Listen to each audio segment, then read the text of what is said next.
ಜೀವಜಲಕ್ಕೆ ಪ್ರತಿನಿತ್ಯವೂ ಪರದಾಟ, ತಿಂಗಳಿಗೊಮ್ಮೆ ಬಿಡ್ತಾರೆ ನೀರು. ತಿಂಗಳು ಕಾದ್ರೂ ಶುದ್ಧ ನೀರಿಲ್ಲ, ಕಲುಷಿತ ನೀರೇ ಇಲ್ಲಿ ಪೂರೈಕೆ. ಉರಿ ಬಿಸಿಲಿನ ಮಧ್ಯೆ ಅನಾರೋಗ್ಯ, ಅಧಿಕಾರಿಗಳ ನಿರ್ಲಕ್ಷ್ಯಕ್ಕೆ ಆಕ್ರೋಶ. ನೀರಿಗಾಗಿ ಹಾಹಾಕಾರ. ಇದು ನ್ಯೂಸ್ 18 ಬಿಗ್ ಕವರೇಜ್.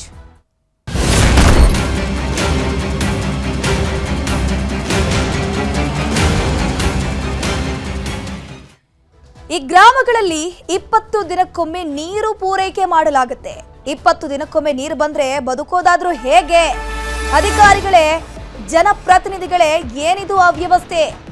ಗ್ರಾಮದಲ್ಲಿ 20 ದಿನಕ್ಕೊಮ್ಮೆ ನೀರು ಬರುತ್ತೆ ಅಂತಂದ್ರೆ ಅಲ್ಲಿನ ಜನರು ಬದುಕೋದಾದ್ರೂ ಹೇಗೆ ಅನ್ನುವಂತ ಪ್ರಶ್ನೆ. ಸಂಬಂಧಪಟ್ಟ ಅಧಿಕಾರಿಗಳು, ಜನಪ್ರತಿನಿಧಿಗಳು ಈ ಸ್ಟೋರಿಯನ್ನ ನೋಡಲೇಬೇಕು. ಏನಿದು ಅವ್ಯವಸ್ಥೆ? ಗದಗ ಜಿಲ್ಲೆಯ ನರಗುಂದ ತಾಲೂಕಿನ 2 ಗ್ರಾಮಗಳು, ಒಂದು ಬನಹಟ್ಟಿ, ಇನ್ನೊಂದು ಮೂಗನೂರು ಗ್ರಾಮಸ್ಥರ ಗೋಳಾಟ ಹೇಳತೀರದಾಗಿದೆ. ಯಾರು ಕೂಡ ಕೇಳೋಕ್ ಬರ್ತಾ ಇಲ್ಲ. 2 ಗ್ರಾಮಗಳಲ್ಲಿ ಸುಮಾರು 8,000 ಜನಸಂಖ್ಯೆ ಇದೆ.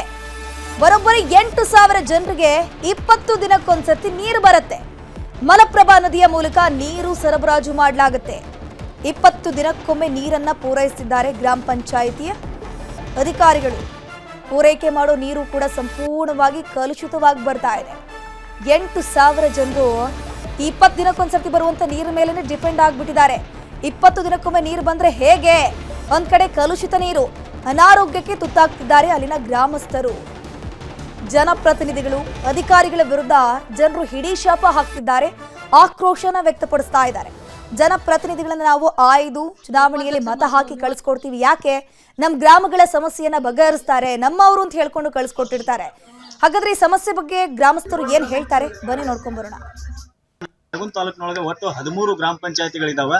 ಯಾವುದೇ ಗ್ರಾಮ ಪಂಚಾಯತಿಯಲ್ಲಿ 12 ಗ್ರಾಮ ಪಂಚಾಯತಿಯಲ್ಲಿ ಈ ಕುಡಿಯುವ ನೀರಿನ ಸಮಸ್ಯೆ ಇಲ್ಲ. ಆದರೆ ಕೇವಲ ಬನಹಟ್ಟಿ ಗ್ರಾಮ ಪಂಚಾಯತಿಗೆ ಯಾಕೆ ಈ ಸಮಸ್ಯೆ ಆಗ್ತಾ ಇದೆ ಅಂತಕ್ಕಂಥ ವಿಚಾರಗಳನ್ನು ನಾನು ಹಲವಾರು ಬಾರಿ ಅರ್ಜಿಗಳನ್ನು ಹಾಕಿ ಒಂದಿಷ್ಟು ವಿಷಯಗಳನ್ನು ಸಂಗ್ರಹ ಮಾಡಿದಾಗ ಇಲ್ಲಿ ಕುಡಿಯುವ ನೀರಿಗೆ ಬಂದಿರತಕ್ಕಂಥ ಅನುದಾನಗಳು ಸರಿಯಾದ ರೀತಿಯಲ್ಲಿ ಸಂಪರ್ಕ ಸದ್ವಿನಿಯೋಗ ಆಗ್ತಾ ಇಲ್ಲ. ಇಲ್ಲಿ ನಮಗೆ ಏನಾಗ್ತಾ ಇದೆ ಸಮಸ್ಯೆ ಅಂದ್ರೆ 15ರಿಂದ 20 ದಿವಸಗಳವರೆಗೆ ನೀರು ಬರ್ತಾ ಇದೆ. ಈ ನೀರನ್ನು ಸಂಗ್ರಹ ಮಾಡಿಕೊಳ್ಳಿಕ್ಕೆ ಸುಮಾರು ಸಾರ್ವಜನಿಕರು 5,000 10,000 ಬ್ಯಾರಲ್ಗಳನ್ನು ಸಂಗ್ರಹ ಮಾಡ್ಕೊತಾ ಇದ್ದಾರೆ ಮನೆಗಳ ಮುಂದೆ.